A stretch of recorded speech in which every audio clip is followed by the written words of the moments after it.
我成为5大强的第一件事就是喝光潘玉莲给我熬的那碗毒药。可我非但没死，身体某项技能还得到了100倍增强。没想到潘玉莲看我气色渐好，竟又给我盛了一碗让我喝掉。见状，我立马反手将药碗推翻在地，然后起身给了潘玉莲一个大嘴巴。喝药？是喝毒药吧？潘玉莲被我的突然发怒给打懵了。她虽然心中有些害怕，但一想到平日大强那窝囊的样子，依旧颐指气使地指着我鼻子质问道：“好你个5大强，你居然敢打我！”只是她话还未说完，我又反手几个大嘴巴抽了过去。只因我激活了暴击交流返还系统，与人接触就能随机掠夺对方的属性。而刚刚潘玉莲扶我喝药时，恰好进行了肢体接触，我获得了潘玉莲6厘米身高的数值加成。不过我并没有将其加在自己身上，毕竟1米3和1米36看起来差别不大。于是我将其加到了某个神秘位置。潘玉莲摸着脸上通红肿胀的巴掌印，眼中再也没有愤怒，而是一脸惊恐的解释。奴家没有下毒，真的没有。如果大强不信，奴家愿意喝了这点药渣自证清白。可以，你喝吧。潘玉莲本以为我听到她要喝药自证就会相信她，没想到我却真的让她喝。她心中莫名感到委屈，但还是端起药碗一口喝了下去。看到潘玉莲毫不犹豫地喝下药，我愣住。大强，你是不是听说了什么风言风语，所以才怀疑我会下毒害你？闻言，我点了点头。我听说李婆暗中撮合你和东门庆，要害我。潘玉莲听后瞳孔一缩，内心疑惑：我怎么会知道这件事？今天李婆趁你不在的时候，让我过去看看，说东门庆看上了我，想纳我为妾，不过我没有同意。她连忙解释。听完潘玉莲的解释，我心中恍然大悟，难怪今天潘玉莲给我喂的药里没有毒，看来如今的潘玉莲还未被李婆说服。大强不怪我就好。其实今天潘玉莲真的心动了，只不过她害怕如果河离的事情传出去，被武刚知道会打死她，所以她犹豫了，并未答应下来。我当然不会就这么简单相信潘玉莲。我哪能怪你？是为夫让娘子受苦了。为夫刚刚打疼娘子了，我给你吹一下。潘玉莲有些惊讶，大强今天怎么像换了一个人一般，不仅有了男人的霸气，而且居然会哄人了。她一时间有些恍惚，脸上泛起一层粉色。大强别闹。说罢，我轻轻在潘玉莲脸颊亲了一口，随后吹灭了床榻边上的油灯。恭喜宿主与潘玉莲完成亲密交流，暴击返还项目已随机生成。选项1，潘玉莲的力量100斤。看了一眼4个选项后，我很快做出选择，获得天赋力大无穷，初始力量1000斤，随着锻炼力量可不断提升。紧接着，我感觉浑身充满了力量，仿佛一拳能够打死一头老虎。半个时辰后，系统提示音再度响起。叮！恭喜主与潘玉莲完成深入交触，暴击返还。于是我毫不犹豫地选择了第3个。叮！选择确认。选项3。0点千楼币，恭喜触发1000倍暴击返还。我立马打开系统面板查看属性，发现寿命从62增长到82。除此之外，还有1.62悟性、0.8神念和0.1天赋。看着眼前的系统面板，我搂着沉睡过去的潘玉莲，陷入沉思。从今天的暴击来看，这交流暴击返还系统是根据交流的亲密程度来决定暴击返还倍数。简单来说，和交流对象越亲密，暴击返还的倍数也就越高。翌日清晨，潘玉莲扶着墙，含情脉脉地将我送出了家门。昨天晚上，我像是换了一个人一样，太神武了。此时我挑着装满烧饼的担子，刚走到街口，就遇到了出门倒水的李婆。大强，这么早就出去卖饼啦？是啊，李大娘，你也早。这个让潘玉莲给我戴绿帽，还出主意要毒死我的李婆，我自然是不会放过她的。不过我深知，要想对付一个人，非但不能表现出厌恶，恰恰要表现出和他关系很好的样子。只有这样，日后他死了，才没有人会怀疑到我身上。于是我从担子里拿出一个烧饼。李大娘，我家娘子说我不在的时候，你对她颇为照顾，这是刚刚出锅的炊饼，您尝一尝。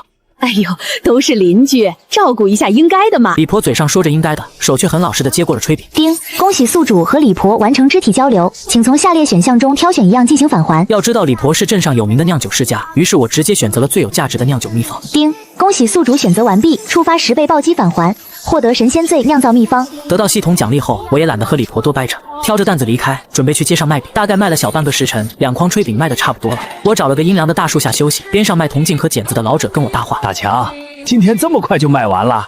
是啊，今天生意不错。我打算买下铜镜，在交易时用手故意碰了老者一下，结果并未触发系统暴击返还，这让我心中有了一个猜测，或许只有剧情人物才能触发暴击返还。武大强，还有烧饼没有？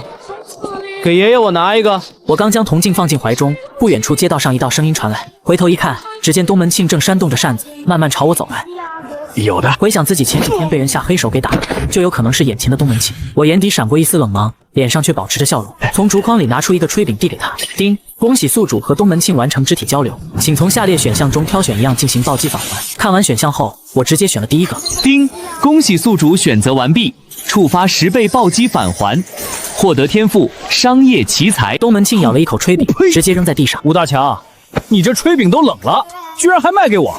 故意找茬是不是？然后伸手就要来推我。如果以前我被东门庆这么用力推，即使不摔倒在地，至少也会几个趔趄。可是现在的我早已获得了力大无穷天赋，初始就拥有千斤巨力，哪里是东门庆推得动的？此时东门庆脸都憋得涨红，可我依旧纹丝不动。路上行人见东门庆和我起了冲突，不少人停下脚步，好奇地看了过来，意识到自己的力量不是我的对手。他冷哼一声，缩回手去。今天算你好运，本公子不和你计较。慢着，东门公子，你还没有给我炊饼钱呢。以我现在的力量，一拳就足够将东门庆打死。不过我不会在街上当着这么多人做，毕竟我只是力气大，不是已经无敌。况且还有官兵的存在，没有必要逞一时之快。东门庆掏出一把铜钱，扔在街道上的泥水坑里。我并未多说什么，蹲下来将铜钱一枚枚捡起擦净，然后装进自己的怀里。看到东门庆扬长而去，街边看热闹的行人们议论了起来，言语间满是对武大强的不屑。我面对这些议论，却当是没有听见一般，挑起担子往家里的方向走去。别人都认为我胆小怕事，殊不知这正是我想要的结果。大强，大强！还没走出多远，就被一个卖力的少年叫住。少年叫赵辉，和我关系不错，经常一块卖东西。你身体无碍了？我昨天看见你脸色不太好，还想着收摊后去看看你。你一个人扛着这么多货，可得当心身体。没事，就是昨天累着了，睡一觉就好了。给，今天的梨甜得很，你尝尝。赵辉快步跟上我的脚步，言语中满是关心。这几天我没有见到你，上街打听之后才知道你被人下黑手给打了。今天我还说准备去看看你呢。我已经恢复了，身体好着呢。我拉着赵辉在一处树荫坐下，伸手拿出一个剩下的炊饼。你还未吃午饭吧？这是今天卖剩的，送你吃了。丁，恭喜宿主和赵辉完成肢体交流，请从下列选项中挑选一样进行暴击返还。我直接选择了1。暴击返还成功。丁，恭喜宿主选择成功，触发10倍暴击返还，获得一口完美无缺的牙齿。检测到周围有人，将在无人之时为宿主发放。多谢大强。天这么热，你想必也渴了吧？我请你吃梨。赵辉四处看了看，见到没有人注意他们后，小声开口：对了，大强，我有件事要告诉你。知道你被人下黑手之后，我去找一个长刀帮的朋友打听了一番，他告诉我，打你的人是东门庆找来的几个青皮。对于幕后黑手是东门庆，我并不意外。赵辉害怕我去找东门庆吃亏，咬了一口炊饼之后劝说道：大强，虽然那东门庆好生可恶，不过这件事我劝你还是忍忍吧，咱们普通百姓是斗不过他的。谢谢提醒，我当然不会想不开的。见到我没有报仇的打算，赵辉松了口气。他想了想，接着说：前段时间景阳冈那边不是出现了一只吃人老虎吗？那老虎被人给打死了，县里还奖了赏银子，听说是个好汉，赤手空拳打的。打死了？是的，是全真教的马道远马道长打死的。听到这话，我蹭的一下站了起来。我不是穿越到《水浒传》的世界来了吗？怎么突然冒出了一个《神雕侠侣》中的人？景阳冈的老虎不是我二弟武刚打死的吗？怎么变成马道远打死的？听完赵辉的话，我猛然发现这个世界远比我想象中要复杂。不仅有神雕中的人物，天龙中的人物也出现了，而这似乎意味着我有机会获得武功，成为武林高手。此时马道远就在鸳鸯楼，我想去试试能不能从他身上弄到武功秘籍。和赵辉说了一声，打完招呼后，我挑起担子就朝鸳鸯楼的方向走去。然而当我路过城隍庙时，看到3个青皮在殴打一个小乞丐。看到眼前的一幕，我皱了皱眉。我和武刚还是孩子的时候，曾上街乞讨，也被青皮围住暴打，抢过东西。于是我悄咪咪来到几人身后，突然小乞丐听到一声惨叫，他抬头一看，只见王彪痛苦地捂住自己后脑勺，疼得龇牙咧嘴。王彪愤怒地转身，一眼就认出了我。武大强，看来3天前你挨揍还没有挨够，居然还敢用石头砸你爷爷！我今天不将你这小矮子打成陀螺，爷爷我就不姓王了！小的们，给我上！王彪一声令下，2个小弟立马朝我冲了过来，而这2人还没来到我身前，就被我一脚拍得倒飞出去。王彪傻眼了，像是见鬼了一般，看着我缓缓朝他走来。他刚嚣张跋扈的气势，眨眼就泄得一干二净。是你干的？吴大爷，武爷爷，我是无辜的，是东门凤让我做的。王彪退无可退，扑通一声跪在我面前。他给了我50两，让我把你打成傻子。路边我的马车里有300两，我愿意赔给武爷爷，求武爷爷放过我。东门庆是幕后黑手的事情我早就知道，我会去找他算账。不过眼前，我准备先和王彪把账算一算。你打我用的是哪只手？我转身从地上捡起刚刚砸王彪的那块石头，王彪颤抖着伸出右手，我一把将他的手按在地上，然后手中的石头一下接着一下的往下砸。王彪杀猪般的惨叫响了起来。此时我的力量何其之大，3下之后，王彪的右手已经彻底没了人样，而他也活生生的疼得晕死过去。我伸手擦了一下脸上的血点，从路边的马车里翻出了6个50两银锭，将银子装进放炊饼的木筐后，转身离开。小石头踉踉跄跄的爬起来，想要追上来感谢，却因为身上有伤，才走几步就疼得摔倒在地。他只好将我的恩情牢记心中，等来日再报。另一边，阳谷县令刚款待完马道远道长，此时正准备送他离开。马道远抱拳告别送行的百姓，正准备扬鞭离开时，一个身材矮小的身影快速奔跑，拦在了马道远的马前。马道远的马被惊到，高高跃起，就要发狂之际，被马道远轻松以内力控制。而马前的我则假装被马吓到，故意摔倒在地上。阳谷县令不满地出声斥责：是谁居然敢拦马道长座驾？不要命了吗？来人，给我抓起来，打15大板，以示惩戒。慢着！马道远出声阻止了准备扑向我的衙役，翻身下马，拉起我问道：这位好汉，你为何拦我？丁，恭喜宿主和马道远完成肢体交流，请从下列选项中挑选一样进行暴击返还：1. 先天功秘籍；2. 轻功秘籍；3. 全真剑法秘籍；4. 马道远的贴身宝剑。我选择了第一个。这次随机列表中，前3个选项都非常有价值。先天功是全真教最核心的内功心法，轻功是顶级轻功，修炼之后还能增加内力。全真剑法也非同一般，不过总的来说，先天功价值最大。丁，恭喜宿主选择成功，触发10倍暴击返还，获得先天无相神功。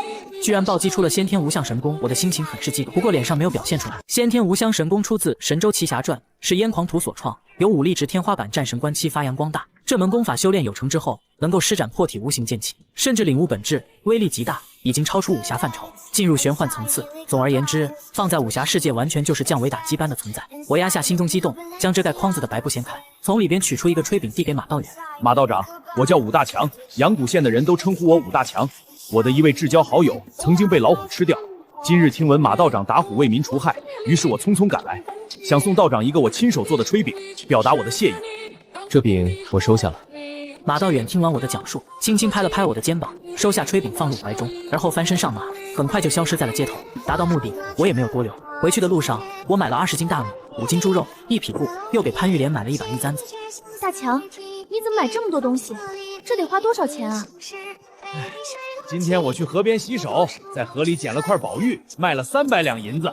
说着，我打开装炊饼的筐子，露出里边白花花的一堆银子。咱们不会有麻烦吧？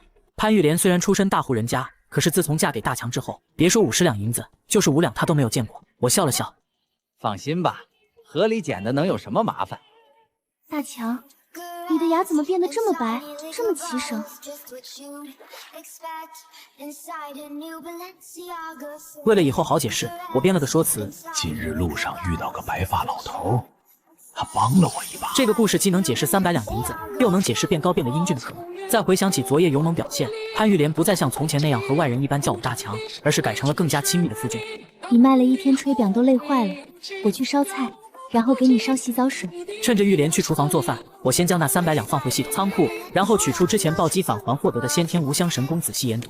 这才得知，这个世界的武者境界从低到高划分为后天、先天、宗师、大宗师、无上大宗师、武神、武仙、武圣8个大境界，每个大境界又细分为1重到9重，而且随着武道境界的提升，寿命也会大大提升。先天境界的武者寿命可以达到150岁，修到武圣可达3000载。书中还讲述了经络、经脉、穴位等基础，以及各种药补方子等练武的辅助手段。只是我将先天无相神功看了好几遍，却没有半点进展。难不成是我0.8的悟性太差？就在我忧愁之际，门外传来武刚的声音：哥哥，我回来了！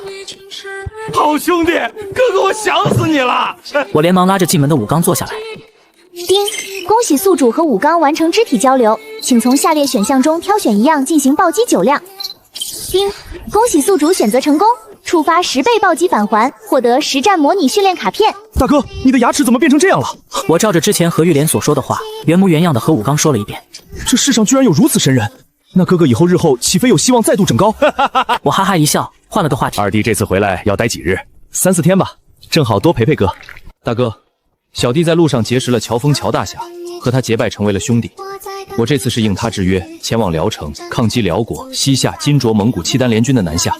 我来看看你和嫂子，马上就走。说完，他伸手从怀里掏出1包银子递给我。大哥，这里有50两，是我击杀一伙盗贼官府给的赏金。你每天挑担卖烧饼太过辛苦，拿去开个小店也好，免去风吹日晒之苦。我没有过多犹豫就收下了。武刚没有多待，和潘玉莲打了声招呼就转身离开了。吃过晚饭后，我看着瘫软的潘玉莲，直接使用了实战训练卡片，一瞬间意识被拉入了另一个世界，在里面我一次次死去，又一次次复活。不知道过去多久，我的意识回归本体，看到熟睡的潘玉莲，我从窗户一跃而下，消失在夜色中。而另一边，东门庆正责怪李婆：李干娘，你可是说过3天之内帮我拿下玉莲的，如今已经过了4天，一想到大强那个矬子糟蹋玉莲，我就恶心。东门大官人心急吃不了热豆腐，说来也奇怪，可是今日我在和他聊的时候，他突然变了脸，让我滚远一些。真不知道武大是不是给他灌了迷魂药。我不想再等了。上一次是那小子命大，这一次我准备找几个人一把火将他烧死。到时候李干娘，你配合我将玉莲提前约出来，切记莫要伤到了玉莲。老身会全力配合东门官人的。不过老身最近茶馆的生意一般，都快吃不上饭了。我给你50两银子。东门官人放心，老身一定把事情办得妥妥。可这时木门突然被人推开，东门庆见到我突然出现，直接愣住。是你，武大强？既然你都听到了，今日便休想轻易离去。面对东门庆挥来的拳头，我丝毫不惧，直接挥拳。东门庆飞出数米，不等他站起身，我直接一拳让他见了太阳。李婆被吓得浑身发抖。我没有想过要害你，都是东门风他威胁我，让我去劝说娘子。你放过我，我知道吗？我是知道错了，是知道害怕了。解决完李婆之后，我直接将茶馆一把火烧，然后快速回到家中，将搜刮的80两白银收进系统空间，搂着潘玉莲继续睡觉。没有多久，门外传来救火的呼喊声，我将潘玉莲叫醒，然后带着她出门，一同参与到救火之中。等到县衙的人来之时，大火已经被灭了，李婆的茶馆变成了一片废墟。阳谷县令文正指着被烧成了黑炭的李婆和东门庆，脸色阴沉。能看出来这2个人是谁吗？两人面容已经被全部烧坏，不过从他们身上的首饰还有玉佩，小人初步认定这2人，一个是这间茶馆的主人李婆，另外一位是东门大官人。虽然他们被烧得面目全非，不过从尸检的结果来看，2人是被谋杀，而且那人下手极狠，定然是江湖中的狠角色。继续查。为了调查凶手，县衙将李婆茶馆周围居住的百姓都审问了一遍。轮到我的时候，因为我太过矮小，负责审问的人连问都懒得问，直接摆摆手让我离开。很快，李婆和东门庆被杀的案件就定了性，是被一位谋财的穷凶极恶的匪徒所为。县衙发了通告，同时发布悬赏，征集近期进入阳谷县的可疑江湖中人。看着地上李婆和东门庆烧得发白的骨头，金莲突然想起在起火之前，自家丈夫大强曾经外出如厕，她有些怀疑这件事是否和丈夫有关。不过很快她就觉得很是荒谬，自己丈夫怎么可能是东门庆的对手？从县衙回来，我让金莲先回去。路上我跑了10几家药铺，每家都买了一部分药材。做完这一切，我打开系统面板，发现此时我只剩下180两银子。于是我打算买一个客栈。如今聊城正在打仗，阳谷县距离聊城只有200里。这家客栈位于通往聊城的必经之路上，虽然有点风险，但能接触更多的剧情人物，获得更多的系统奖励，所以这个险值得冒。买客栈的事情非常顺利，付了钱之后很快就拿到房契。下午又租了辆马车，将原先城里住处的所有东西都搬到了客栈中。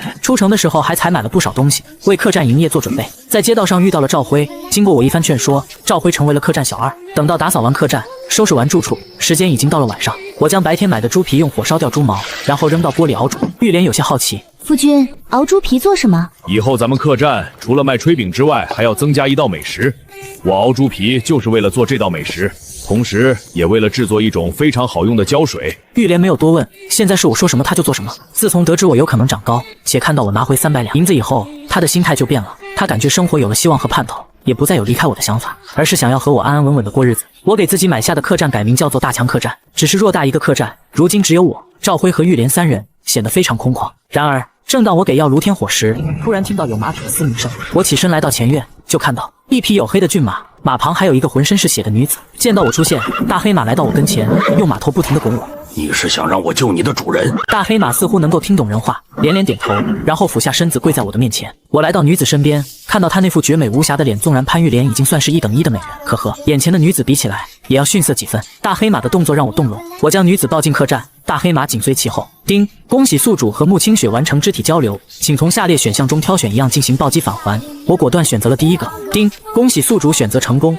触发10倍暴击返还，悟性加16。我瞬间感觉自己的脑袋一片清明，运转速度和之前完全就是云泥之别，如同拖拉机变成了大飞机。看到我抱着一位年轻女子进入客栈，玉莲的脸上露出一丝敌意。一个受伤的客人，我先安置他到客房，你帮我去烧些热水，再拿1瓶酒和金疮药。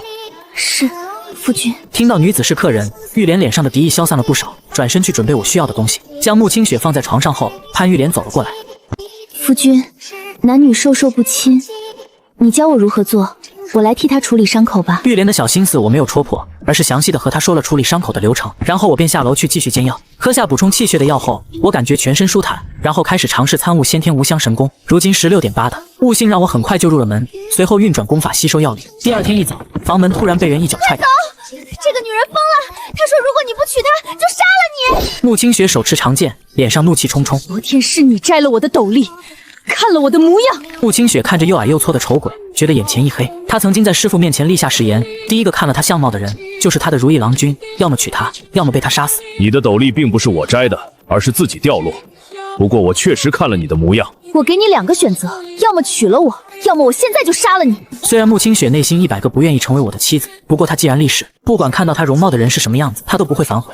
姑娘，你天生丽质，貌若天仙，真的愿意嫁给我一个矬子？我有些不敢相信自己这副模样，穆清雪居然还愿意嫁。当然，穆清雪并不喜欢眼前的矬子，不过既然立下誓言，就没有反悔的道理。既然姑娘你愿意嫁给我，那我就勉为其难的娶了你吧。穿越前见惯了出尔反尔、尔虞我诈之辈，遇到穆清雪这种信守誓言的人，我很是动容。听到我的话，穆清雪差点被气炸，下意识的拔剑想要给我一剑，不过又突然想到我也算是她的夫君，于是她只好气嘟嘟的将剑收回，转身离开。看到穆清雪离开，玉莲这才敢靠近我。夫君，你没事吧？没事。对于穆清雪的反应，我早就有所预料，不然我也不会冒险将她留下照顾。夫君，这疯女人太可怕了，咱们干脆收拾东西悄悄离开，寻个她找不到的地方生活。不必害怕，我看她也不像是不讲理的人。我拍拍玉莲的背，让她宽心。之后不早了，你去和面吧。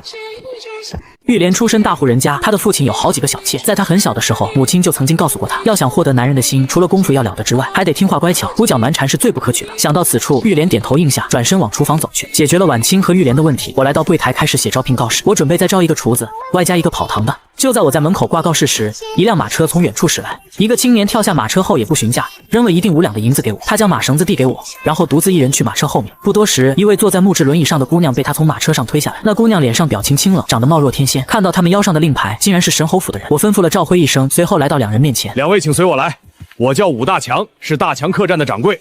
2位有什么需要，尽管吩咐就是。多谢。片刻后，我来到后院，看到穆清雪拿着斧头在劈柴。所谓嫁鸡随鸡，嫁狗随狗，她既然已经答应了要嫁给我，自然是要替我分担一些活计。因为伤势还未好的缘故，她劈柴非常费力，仅仅劈了几根木头就成了额头冒汗。穆姑娘，我来吧。你伤势还未痊愈，不适合做重活。你叫我什么？娘子。这还差不多。我的伤可能要10天8天才能痊愈，这段时间就辛苦你了。无妨。我微微一笑，随后开始劈柴。没有多久就劈出山一般高的木柴。穆清雪虽然脸上依旧没有什么表情，可是心中却十分惊讶，没想到她居然深藏不露，有如此力气。正在楼上偷看的冷风也是惊讶无比，没想到我这模样看起来不怎么样，却如此有本事，能够拥有2个如花似玉的娘子也就罢了，居然还有如此神力。听到冷风给出的评价，无念点头表示赞同。于是他玩心大起，提议道：我们打个赌如何？赌什么？我赌在不使用内力的情况下，你的力气比不过他。哼，我打熬筋骨多年，早已进入先天境界，血肉力量远超普通人，他怎么可能比得过我？如果你输了，你得答应帮我查一个人。你输了呢？20年前吴念一家被灭门，他一直在调查幕后真凶。最近他查到一人和6扇门有关，而冷风出自6扇门，让他去查最好不过。你不是一直想看卷宗库的卷宗吗？如果我输了，我帮你找你想要的卷宗。成交。冷风找到我的时候，我正在包包子。听到他的话，我差点没有笑出声。见到冷风和吴念之后，我知道2人是神侯府的人，于是心里就在盘算该如何与2人接触。如今冷风主动找上门，正中下怀。不过我并未将心迹表露，而是故意假装拒绝。不比，我这小本生意哪有闲工夫跟你比力气？看到我谨慎的样子，冷风解释道：阁下别误会，我找你比试，并非是要找你的麻烦，而是我的那位同僚和我打了个赌，要我和你比试谁的力气大。那行吧，单纯比试未免太过无聊了些，不如添点彩头。如果你赢了，这10两就是你的；如果你输了，不用付出任何代价，如何？可以。怎么比？为了表示公平，比试力气的方式由你来选。我们来掰手腕吧。2人的比试吸引了穆清雪和玉莲的目光。玉莲并不知道我身怀力大无穷天赋，看到我和冷风比试，她有些担心，害怕我受伤。随着2人手腕搭在一块，系统的提示音响了起来。叮，恭喜宿主和冷风完成肢体交流，请从下列选项中挑选一样进行暴击返还。1. 冷风的 0.35厘米身高。2. 50两白银。3. 冷风的荒野生存经验。4. 冷风的实战经验。我直接选择了第一个。叮，恭喜宿主选择成功，触发10倍暴击返还，获得 3.5厘米，可自由选择加持部位。我毫不犹豫地选择增加身高。叮，恭喜宿主加持成功，将在未来5个时辰内为您增加完毕。和冷风的比试刚刚开始，我就感受到了冷风力量的强悍，我直接将力量增加到8成，冷风的手终于被撼动了。3楼的吴念看到这一幕后，嘴角微微泛起些许弧度，果然他的直觉是对的。冷风此刻心中也是极为惊讶，这武大强莫非是天生神力不成？肉身力量居然能够压制我。本来众人以为比试会持续很久，可是他们没有想到的是，才刚刚开始，冷风就突然加大力量，猛地将我的手给掰倒，距离桌面只有1指之遥。潘玉莲和穆清雪翘首以盼，要输了吗？看到我的手越来越接近桌面，他们心中虽然都有些遗憾，毕竟对方乃是先天武者，一个普通人能够和他比试到这种程度，已经非常了不起了。吴念看到我即将落败，脸上不由浮现些许遗憾，已经无力回天了吗？不过能够将冷风逼到使用计谋的程度，这5大强已经算是非常厉害了。就在他转动轮椅准备回房间的时候，突然听到楼下的惊呼声：哇，掌柜的又翻回去了！刚刚冷风突然发力，让我被压入下方。就在我觉得自己可能要输了的时候，身体中突然爆发出一股全新的力量，这股力量让我逆势翻盘。冷风的心情很复杂，不过既然输了，他也绝不会赖账，直接取出10两银子递到我手上。潘玉莲满脸不可思议，竟然赢了。穆清雪虽然知道我力气不一般，不过当他看到我赢了一位先天境界的武者，心中还是很惊讶的。我收下冷风递过来的10两银子，如今已经从冷风身上获得了系统奖励，那么下一个目标就是吴念。要想接近一个人，至少要做到让对方不讨厌，所以我只有选择赢下来，让吴念无形中对自己有好感，这样才有利于后续的计划。随着时间临近中午，客栈又来了不少客人，这些客人有部分是前往聊城支援的江湖人士，不过大部分则是从聊城方向逃难，准备南下的普通百姓。我的炊饼和今天新推出的灌汤包大受这些客人的欢迎。姑娘，这是我们客栈今天新推出的灌汤包，你可以试一试。吴念正坐在轮椅上，看着远处的山思考些事情，听到有声音从门外传来，他回过头，看到我端着一个松木的托盘，里边雪白的盘子中放着2只拳头大小的包子。因为我帮助他赢得了和冷风的赌注，吴念对我的印象不错，他点头表示感谢。这灌汤包吃法特别，我来给姑娘讲解一下吧。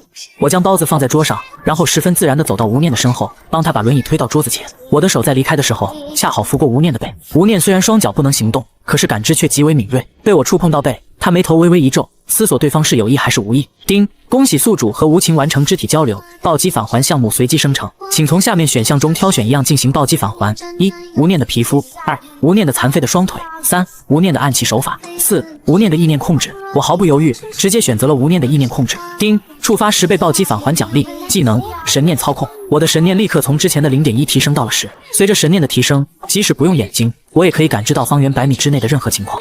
有意还是无意？我用读心术看看不就知道了。吴掌柜，吴念喊了我一声，我转过头，和吴念的目光碰撞的瞬间，我感觉吴念的眼睛似乎变成了漩涡一般，要将自己整个人拉进去，不过稍稍挣扎便是摆脱了。这怎么可能？他居然可以无视我的读心！吴念心中大惊。他自从练成读心术之后，使用失败的次数只有3次，一次是对诸葛明施展失效，一次是对冷风失效，而这第3次便是眼前的5大强。对诸葛明失效，是因为诸葛明的心思太过复杂，吴念根本就看不透他的想法；对冷风失效，是因为冷风的意识里全是杀戮，他的念头太过坚定，无法被攻破。而眼前的5大强给他的感觉是，对方的意念似乎要比他还要强大很多，轻易就摆脱了他的读心术。从震惊中回过神，吴念连忙道：谢谢你让我赢了刚刚的赌局。无妨，我不也得到了10两银子吗？然后我拿起一根竹子做成的吸管展示起来。这灌汤包吃的时候，先用这竹管吸食汤汁，然后再吃包子。吴念点点头，伸手接过我递来的竹管尝试起来。他从未吃过如此美味的包子，好吃。姑娘喜欢就好。客栈还有客人要招呼，我就不打扰姑娘享用美食了。其貌不扬，却力大无穷，能抵抗读心术，还能做出如此美食，他身上定然有不少秘密。忙碌了一天之后，我和穆清雪、潘玉莲3人在厨房支了张桌子，简单炒了几个菜，热了一壶酒，一块吃饭。掌柜的，食堂不能缺人，我去食堂吃了啊。我看向穆清雪，因为穆清雪伤势还未好的缘故，她现在负责客栈的账目。今天收入何？今天一共有30位客人入住，其中地字号2人，人字号10人，其余的18人都是住大通铺。住宿方面一共收入900文。吃食方面，今天来了30桌客人，加上住宿的客人，炊饼卖了200文，灌汤包卖了400个，收入4两银子，酒卖了1两银子。今天总计收入7两，不算人工，减掉成本，净赚3两银子。潘玉莲掰着手指头开始算账，她的算术一般，简单的乘法她算了好一会才得出最终结论。一天3两，一天就赚了3两，那一个月就是90两，一年岂不是可以赚1080两？想到一年可以赚到这么多钱，她的眼睛都亮了。酒水卖的太少了，不然我们可以赚更多。不过也不知道聊城能撑多久，如果那边败了，咱们这生意未必能继续下去。不聊这个了，咱们吃饭吧，再不吃都要凉了。夫君今天辛苦了，多吃些肉补补身体。多谢娘子关心。五郎吃豆腐。穆清雪看到潘玉莲和我如此亲密，目光满是挑衅的看了潘玉莲一眼，然后也给我夹菜。夫君吃包子，五郎吃炊饼。好了好了，都别夹了，你们这是要撑死我不成？见到两人火气越来越大，有要吵起来的趋势，我连忙阻止，两人只好暂时停火，各自冷哼一声，吃自己的饭去了。吃过饭，我在院子里练习刚刚获得的神念操控。第一个操控的对象是一片桂花树叶，第一次尝试，刚接触桂花树叶片就将叶片给撕碎了。当练习到第100次的时候，我已经能够控制力道。随着我练习次数的增加，叶片飞行的速度也越来越快。这时，玉莲端过来一盆热水。夫君，该歇歇了，我给你洗脚吧。穆清雪的出现让潘玉莲压力大增。虽然她和我成婚数年，她自认为自己和我的夫妻情谊要比穆清雪深厚许多，可是穆清雪比她年轻，比她漂亮。别人都说男人都喜新厌旧，她也害怕我会这样。这时穆清雪也来到后院，看到潘玉莲在给我洗脚，她争强好胜的心一下就上来了。五郎，我来给你捏捏肩膀吧。我点了点头，有些期待穆清雪捏肩会是什么感觉，不过很快就后悔了。穆清雪显然不是个会伺候人的，她捏肩不分轻重，这一捏差点疼得我跳起来。